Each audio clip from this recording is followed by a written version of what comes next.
तो महावीर भगवान की ओम नमः सिद्धेभ्य।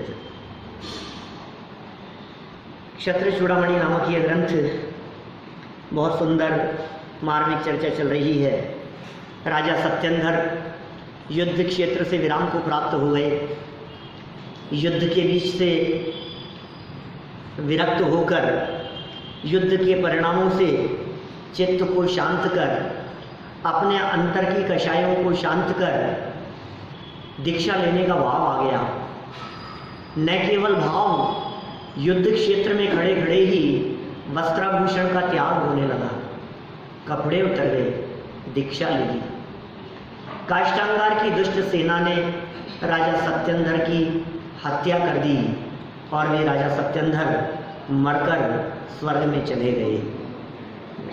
ये वैराग्य की भावना संबंधी ये सब चर्चा चल रही थी। इस घटनाक्रम और इस परिस्थिति को देखकर नगर वासियों के चित्त में भी अपार वैराग्य का भाव जागृत हुआ। जिस संदर्भ में एक नीतिकारों की बहुत सुंदर नीति यहाँ कह दी थी, नवीन तत्कालीन दुखद घटनाओं को देखकर मनुष्यों को प्रायः वैराग्य होता ही है। हम अपने चित्त को देखते हैं तो आज यदि हमारे को कुछ घटना ऐसी मिले, जौहरी बाजार में 3 बच्चों को रोड क्रॉस करते हुए को किसी ने पकड़ करके मार दिया या जानबूझ करके उसने उसको टक्कर मार दी, तो हमें लगता है यार एकदम झटका लगता है। कोई ऐसी अनहोनी जैसी घटना, यद्यपि अनहोनी कुछ होती नहीं है इस जगत में, लेकिन कुछ असाधारण घटनाएं यदि हमारे चित्त में आती हैं, जगत में हम देखते हैं, तो देखकर हमारे हृदय में भी ये वैराग्य भाव उत्पन्न होता ही है।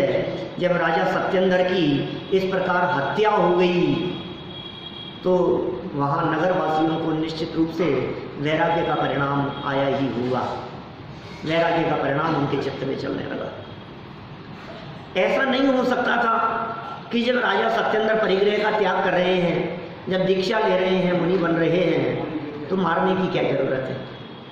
क्या बिना मारे उनको नहीं छोड़ा जा सकता था?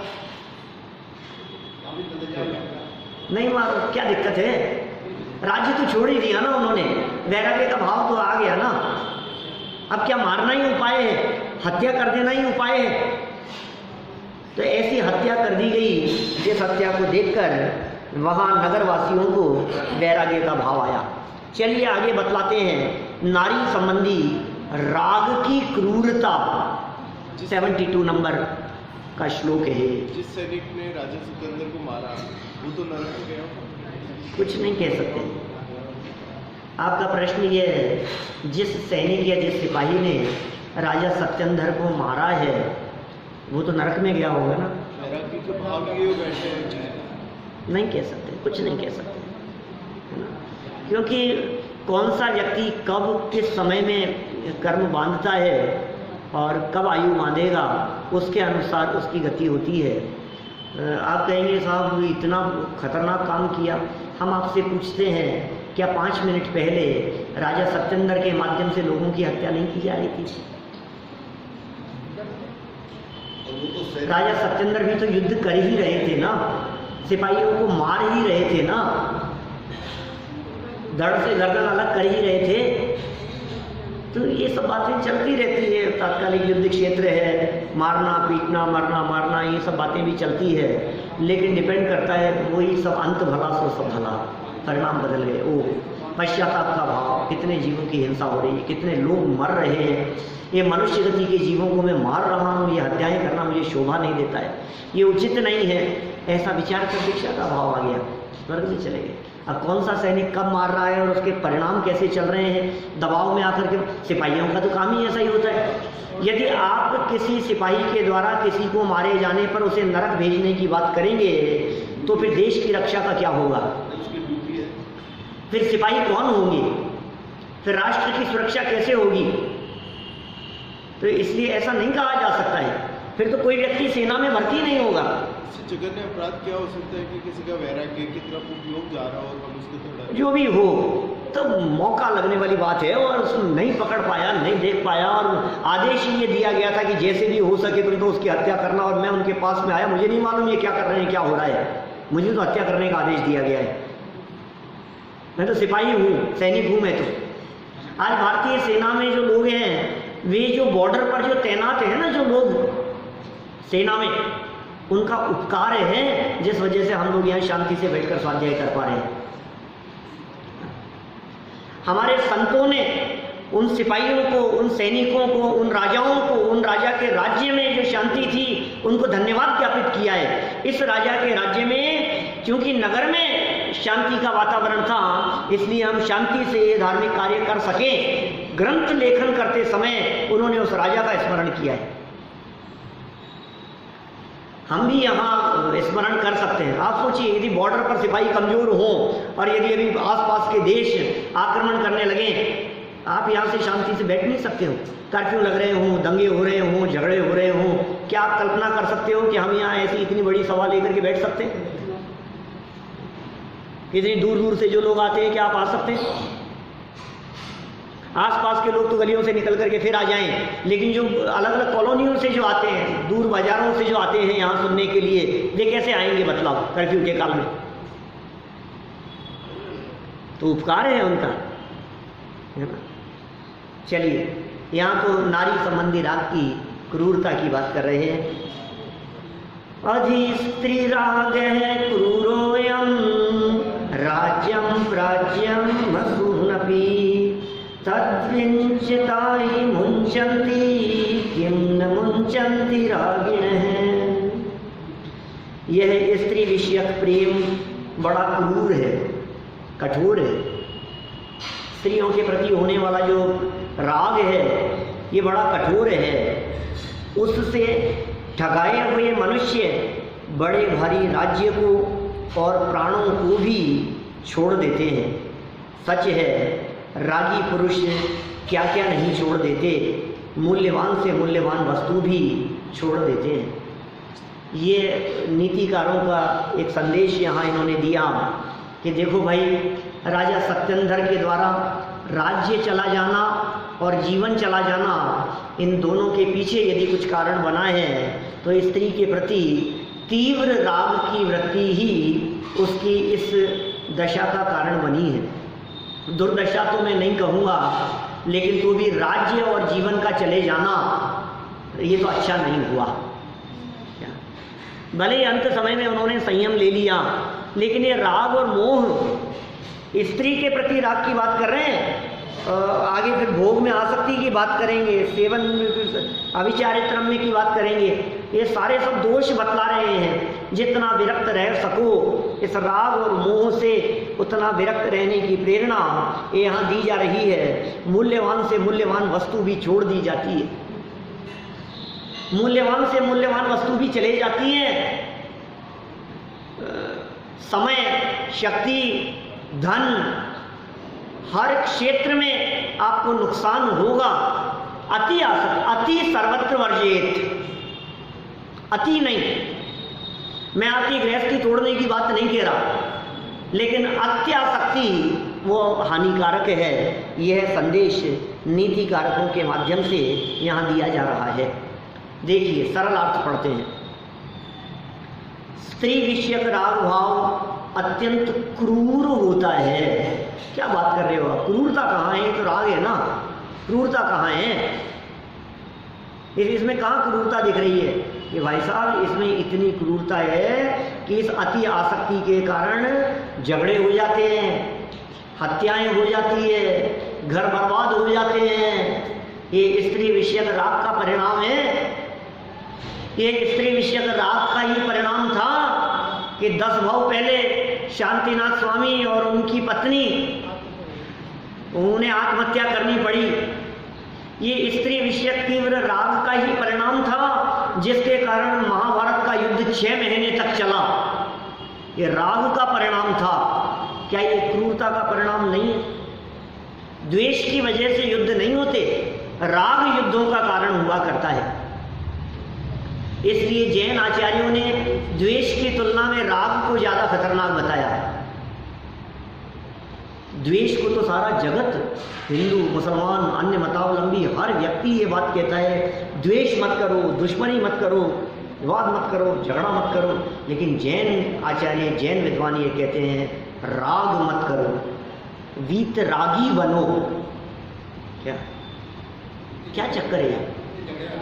क्योंकि द्वेष की तुलना में राग ज्यादा खतरनाक है। द्वेष इतने अनर्थ नहीं कराता जितना राग अनर्थ कराता है।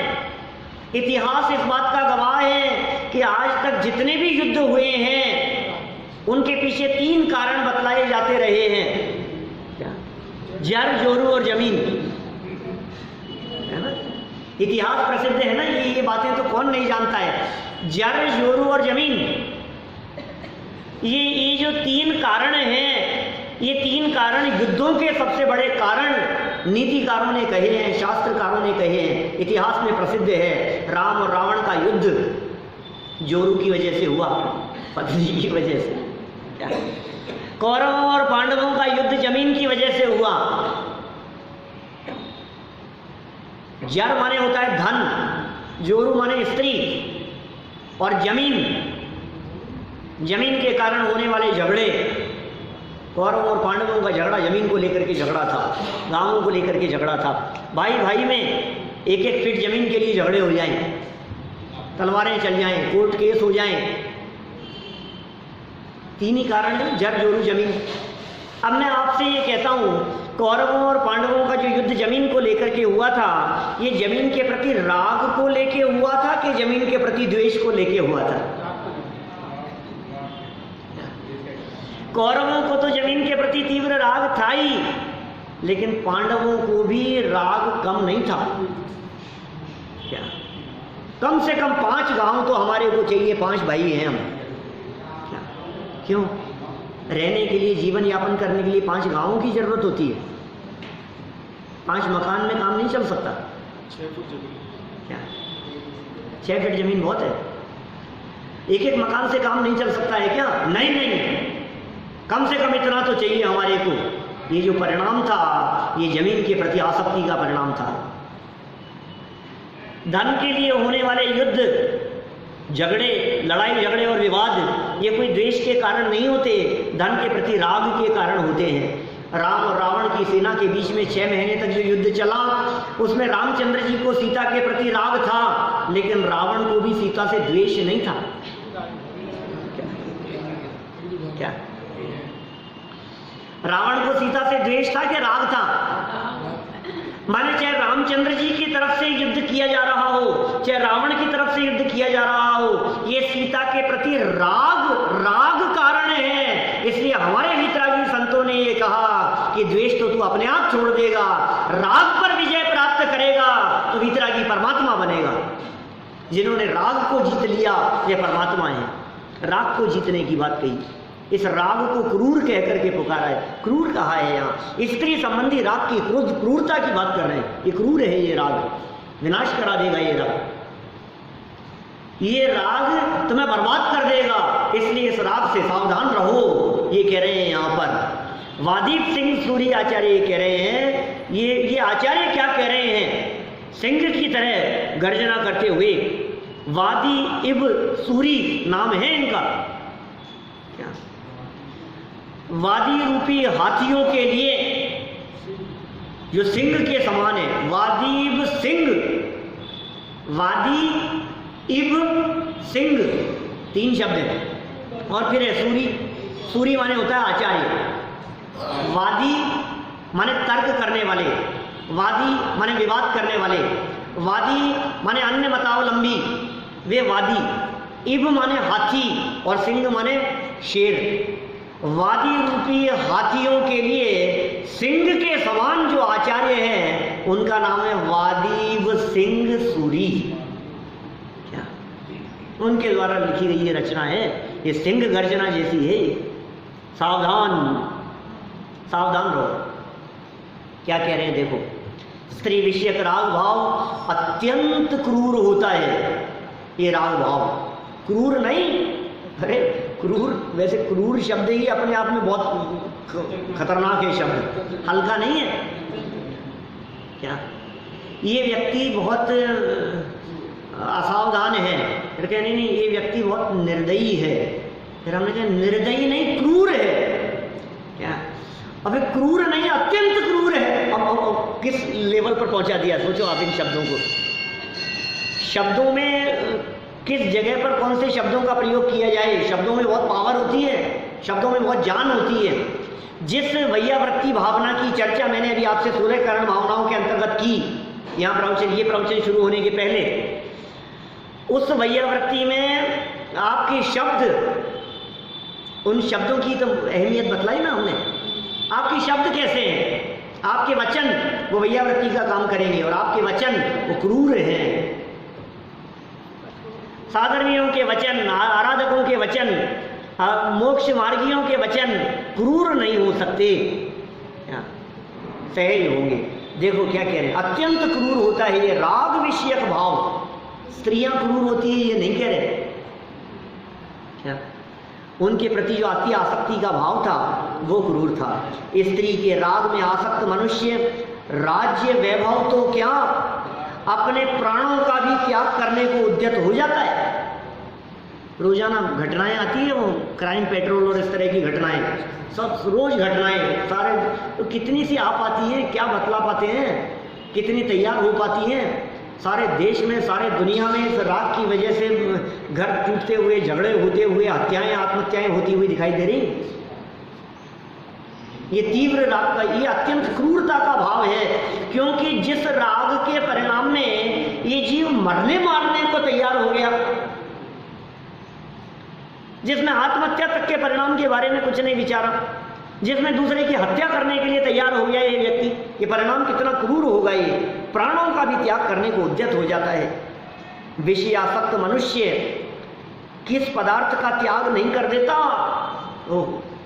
विषयों में आसक्त मनुष्य किसका त्याग नहीं कर देता। घर से निकाल देंगे तुझे, कह दिया है, कोई बात नहीं पिताजी निकाल दो, संपत्ति से बेदखल कर दूंगा, कि नहीं चाहिए मुझे आपकी संपत्ति, शादी तो उसी से कर दूंगा। अरे अकेले होने की बात क्यों कर रहे हो, आस पड़ोस में दृष्टि दोगे, सब जगह दिखेंगे आपको।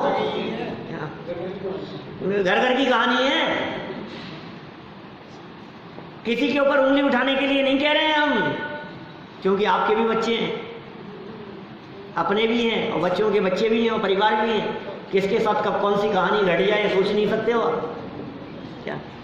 इसलिए कभी किसी दूसरे की तरफ नहीं देखना। यहाँ तो बात वैरागी की चल रही है भाई, यहाँ तो बात परिणामों को संभालने की चल रही है। यहाँ तो ये समझा रहे हैं ये राग कितना खतरनाक है, अपने प्राणों का त्याग करने के लिए भी तैयार हो जाता है, उद्यत हो जाता है। मौत की कीमत पर भी टोडरमल साहब लिखते हैं, कषायों के संदर्भ में उन्होंने बहुत लिखा, और प्रत्येक कषाय का वर्णन करने के बाद, मोक्ष मार्ग प्रकाशक में पूरा वर्णन करने के बाद एक अंतिम वाक्य दिया पारस जी, और अंतिम वाक्य क्या कहा कि इस कषाय की पीड़ा सही नहीं जाती, इसलिए आत्महत्या करके भी सुखी होना चाहता है।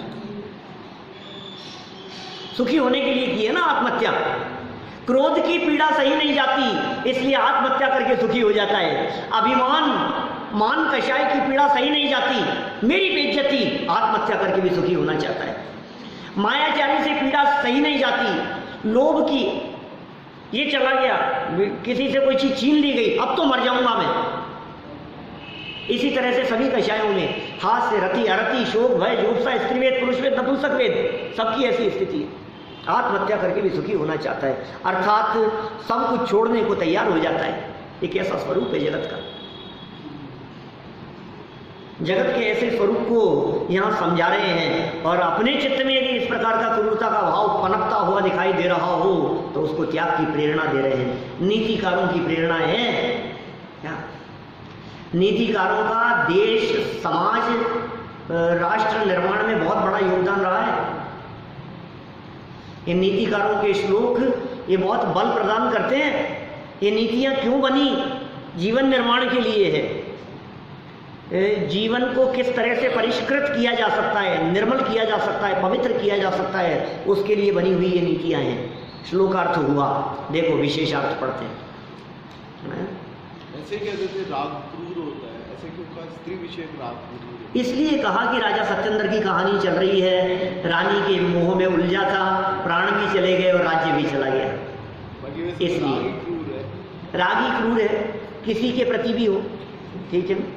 अति आसक्ति का भाव। लेकिन विशेष रूप से स्त्री के प्रति राग ये ज़्यादा हावी होता है जगत में लोगों के दिलो दिमाग पर, इसलिए उसके ऊपर यहाँ चोट मारने की बात कही है। देखो विशेषार्थ में उसको खोल रहे हैं। राजा सत्येंद्र का मरण रानी से विशेष आसक्ति के कारण ही हुआ। क्या बात कर रहे हो साहब, रानी की वजह से थोड़ी ना हुआ है, काष्ठांगार की वजह से हुआ है। अरे नहीं, काष्ठांगार की वजह से नहीं। क्या किसको दोष दें? वो राजा यदि काष्ठांगार को दोष दे रहा है तो इसका मतलब वो धर्मात्मा नहीं है। दूसरों पर दोषारोपण करने वाले धर्मात्मा नहीं हो सकते। दोष किसी का नहीं है, गलती अपनी है, अपने को सुधारो। राजा सत्येंद्र का मरण, क्या कह रहे हैं, सत्येंद्र का मरण रानी से विशेष आसक्ति के कारण ही हुआ।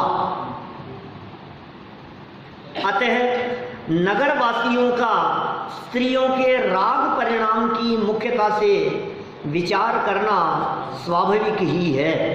नगरवासी विचार कर रहे हैं, नगरवासियों का विचार है तो उसके राग की वजह से देखो हैं, स्त्री के प्रति राग उसे ले डूबा। यही तो कहेंगे ना, क्या चर्चा करेंगे लोग। यदि राजा सत्येंद्र स्त्री के राग में उन्मत्त नहीं होते तो उनका मरण क्यों होता? उन्मत्त माने नशे में, उन्मत्त माने तो मत्त माने होता है नशा, और उन्मत्त माने वही कुछ नशे में, कुछ नहीं है, कुछ बेहोशी जैसी दशा है, कुछ विचार नहीं है, विचार शून्य, पागल जैसी स्थिति। स्त्री के राग में उन्मत्त नहीं होते तो उनका मरण क्यों होता? गर्भवती रानी असहाय क्यों होती? बोलो, वो असहाय क्यों बनती? विजया रानी असहाय हो गई। अपात्र, कृतघ्न और अविचारी काष्ठांगार भी राजा कैसे बनता? इस काष्ठांगार को राजा किसने बनाया? किसने बनाया बताओ? वो खुद बन गया? राजा सत्येंद्र ने बनाया है। इनके गलत काम, इनकी गलत नीतियां, इनके समय की बर्बादी, ये इसने उसे राजा बना दिया। मुझे पंडित मिलापचंद जी साहब पहाड़िया थे ना, उनकी एक लाइन याद आती है, तो प्रवचनों में बोला करते थे। एक ही लाइन है, दो तीन बोलते होंगे पता नहीं, मेरे को एक लाइन याद आ रही है। चोरन का कुछ दोष नहीं जब मालिक को होश नहीं।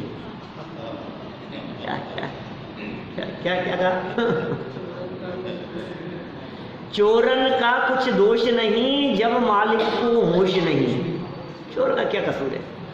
उसका क्या दोष है? वो तो चोरी करने के भाव से आया था। अब तुम ही ऐसे हो, तुम्हें होश नहीं है, उसका क्या दोष है? तुम यदि सावधान होते तो वो भी चोरी नहीं कर पाता। इसी बात को यहाँ लगाओ, नीतिकारों के वाक्य जैसा है। माने काष्ठांगार का कुछ दोष नहीं जब सत्येंद्र को होश नहीं। मैं कोई काष्ठांगार की तरफदारी नहीं कर रहा हूँ, उसकी तरफ से वकालत नहीं कर रहा हूँ। क्या दुष्ट तो था ही, अपात्र तो था ही, लेकिन उसकी अपात्रता को राजा किसने बनाया? राजा सत्येंद्र की निष्क्रियता ने। अपात्र तो है ही, वो पात्र नहीं, योग्य व्यक्ति नहीं है वो। कृतघ्नी, उपकारों को भूल जाने वाला। अविचारी, विचार नहीं करता है। ऐसे काष्ठांगार भी राजा कैसे बनता? तथा सज्जन मनुष्य संत्रस्त कैसे होते? हो रहे हैं आज सज्जन मनुष्य तृप्त हो रहे हैं, संत्रस्त हो रहे हैं, क्योंकि अब काष्ठांगार राजा बन गया। धर्मदत्त जैसे जो मंत्री थे, अब उनका क्या होगा? राजा के हित चाहने वाले जो लोग थे, अब उनका क्या होगा? प्रजा में जो धार्मिक विचार रखने वाले थे, अब उनका क्या होगा? अब जब नगर में जिन मंदिरों का निर्माण नहीं होगा, अब नगर में धार्मिक आयोजन नहीं होंगे, वो राजा क्रूर यदि है तो क्या होगा? सोचो आप। 2-4 दिन पहले मैंने टोडरमल जी की कथा आपको सुनाई थी। क्या आपको पता है, राजा के कान भरने के आधार पर जो टोडरमल जी की हत्या करा दी गई, उसके पश्चात जैन समाज में बहुत उग्रता का वातावरण छा गया, विद्रोह का वातावरण फैल गया। और उसके पश्चात राजा माधो सिंह, जिसके आदेश से ये काम हुआ था, उसने नगर में जैन मंदिर बनाने की घोषणा की, जैनियों के प्रति बहुत प्रीति प्रदर्शित की, वात्सल्य प्रदर्शित किया, सहयोग करने की भावना, आपके लिए जो धर्मशालाएं बनाओ, मंदिर बनाओ, बहुत काम किए उसने। उसके द्वारा अपने किए हुए का पश्चाताप उसे हुआ। मेरा ये कहना है, राजा यदि आपके हित में है तो धर्म आराधना होगी, धार्मिक आयोजन होंगे, धर्मशालाएं बनेंगी, जिन मंदिर बनेंगे, मंदिरों का जीर्णोद्धार होगा, ये सब राजाओं की उदारता का परिणाम है। और राजा यदि उदार नहीं है तो आप पंचकल्याणक नहीं करा सकते, आप धार्मिक आयोजन नहीं कर सकते, आप जुलूस नहीं निकाल सकते, आप प्रभावना नहीं कर सकते। ये सब राजाओं का उपकार है। अब क्या होगा? अब इनके साथ में क्या होगा? सज्जन मनुष्य संत्रस्त होने लगे। इन सभी अनर्थों का मूल कारण स्त्री विषयक राग ही है, अतः स्त्री संबंधी राग को क्रूर कहा है। प्रश्न उठाया है यहाँ, आप लोगों के चित्त में भी उठ रहा होगा ऐसा प्रश्न जो यहाँ उठाया गया है। राग परिणाम को शास्त्रों में प्रेम, अपनापन, ममता आदि कहा जाता है। राग शब्द तो वात्सल्य भाव तथा मृदुता को व्यक्त करने वाला है, फिर भी उसे क्रूर क्यों कहा? क्या बोलो, ये क्रूर क्यों कहा आपने? मन में तो भाव उठता है ना ऐसा। ऐसे ही उसमें आती है लाइन 10 लक्षण धर्म की पूजन में, उत्तम ब्रह्मचर्य धर्म के अर्घ में,